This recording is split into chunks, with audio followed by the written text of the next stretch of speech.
নমস্কার বন্ধুরা, আজ আমরা দেখে নেব অতীতে ঘটে যাওয়া আপনার ঘটনার সঙ্গে আপনার কী শিক্ষা আপনি পেতে চলেছেন, কী শিক্ষা আপনার অতীত থেকে নেওয়া উচিত।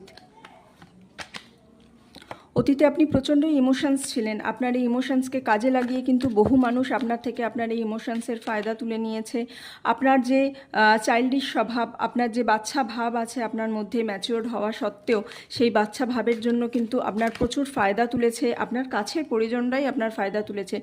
তারা আপনার থেকে লাভ নিয়ে এখন তারা আপনার কাছ থেকে অনেক দূরে চলে গেছে।